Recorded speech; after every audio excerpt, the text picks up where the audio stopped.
তো বন্ধুরা, আজকের দিনের শুরুটা একটু বাজেভাবে হয়। কারণ হচ্ছে আমি ৫টায় অ্যালার্ম দিই, কিন্তু আমি কদিন ধরে সকালবেলা ৫টায় অ্যালার্ম দিয়ে ঘুমাচ্ছি, কিন্তু উঠতেই পারছি না, জানি না কেন।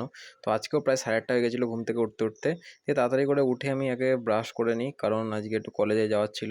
তার মধ্যেই দেখি যে মা বাইরে গিয়ে এই সুন্দর বাছুরটাকে একটু কলা দিচ্ছিল, খাইয়ে দিচ্ছিল। এবং তারপরে আমি চান টান করে তাড়াতাড়ি চলে আসি রান্নাঘরে, এবং রান্নাঘরে এসে বাবাকে আমি চা বানিয়ে দিই।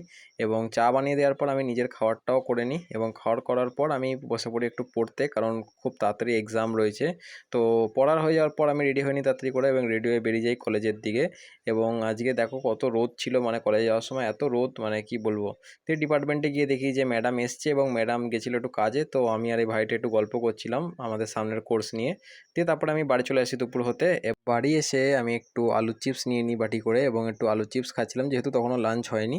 দিয়ে কিছুক্ষণ পর মা ডেকে আমাকে লাঞ্চ দিয়ে দেয় দুপুরে, লুচি আর চিকেন কষা। খাওয়া দাওয়ার পর একটু রেস্ট করার পর থেকে ৩টে নাগাদ আমি বেরিয়ে যাই বাড়ির থেকে, কারণ আজকে একটু মার বাড়ি যাওয়ার ছিল, কারণ বিকেলে প্র্যাকটিস করব। এবং বোনেরও ছুটি হওয়ার টাইম হয়ে গেছিলো, তো বোনকে নিয়ে একবারে মার বাড়ি চলে গেছিলাম। দিয়ে বিকেল হতে না হতেই আমি তাড়াতাড়ি করে রেডি ফেডি হয়ে মাঠের দিকে চলে গেছিলাম, কারণ আজকে হচ্ছে মাঠ করব ভেবে রেখেছিলাম। তো মাঠে আসতে দেখি যে মাঠের অবস্থা খুবই খারাপ, এবং ওয়েদারটাও ঠিকঠাক নেই। তো আমি তাড়াতাড়ি করে ওই জন্য শুরু করার প্রস্তুতি নিচ্ছিলাম, এবং শুরু করার আগে কিছু বেসিক স্ট্রেচিংগুলো করে নিই। এবং করার পর দৌড়ে নিই 10 মিনিটের মতন, কারণ দৌড়টাই খুব ইম্পর্টেন্ট। তারপরে দৌড়ানোর পর নর্মাল এক্সারসাইজ করা শুরু করি, তার মধ্যেই দেখি কি পুরো মেঘ করে এসছে। তো আমি এইদিকে তাড়াতাড়ি করে এক্সারসাইজগুলো করে নিচ্ছিলাম, যাতে লেট না হয়। এবং করতে করতেই আমি একটা ভাই চলে আসে, তো ভাইটাকে বলি যে এই পুশ আপটাকে একটু রেকর্ড করতে।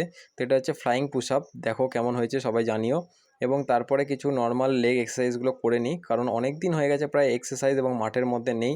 তো যার জন্য আর কি শরীরটা একটু কেমন লাগছিল, মানে যেহেতু আমি রোজ মাঠ করি, তো মাঠ না করলে শরীরটা একটু আমার অস্থির করে। তাড়াতাড়ি করে টুকটাক সব এক্সারসাইজ প্রায় করে নিই, এবং কিছু আরও বাকি থাকে। তার মধ্যেই হঠাৎ করে বৃষ্টি নেমে যায়। বৃষ্টি নেমে যাওয়ার ফলে আমরা একটা মার বাড়িতে গিয়ে জাস্ট নর্মাল দাঁড়িয়েছিলাম, কারণ যেহেতু বৃষ্টি পড়ছিল মাঠের মধ্যে। তো তাই জন্য একটু জাস্ট শেড নেওয়ার জন্য দাঁড়িয়ে পড়ি, এবং বৃষ্টি থামতে না থামতে আমি বেরিয়ে যাই মার বাড়ির দিকে। আর মানে মানে ঘন্টাখানিক ভালোই বৃষ্টি হয়েছে, যার ফলে এত জল জমে গেছে দেখতেই পাচ্ছ। তো জল ফল টপকে ফাইনালি বাড়ি যাই, এবং বাড়ি গিয়ে দেখি আমার বোনও প্র্যাকটিস থেকে অলরেডি চলে এসছে। তাড়াতাড়ি করে আমি ফ্রেশ ট্রেশ হয়ে গা ধুয়ে নিই। তারপরে তাড়াতাড়ি করে বাড়ি চলে আসি, বাড়ি চলে এসেই বসে পড়ি আবার ইউটিউবের কাজে, এবং টুকটাক আমার কিছু কাজের নিয়ে। তো এটাই ছিল যে ভিডিওটা ভালো লাগলে লাইক করো, চ্যানেলটিকে সাবস্ক্রাইব করো। দেখা হচ্ছে নতুন একটা মিনি ব্লগে, ততক্ষণের জন্য টাটা, এবং সবাই ভালো থেকো।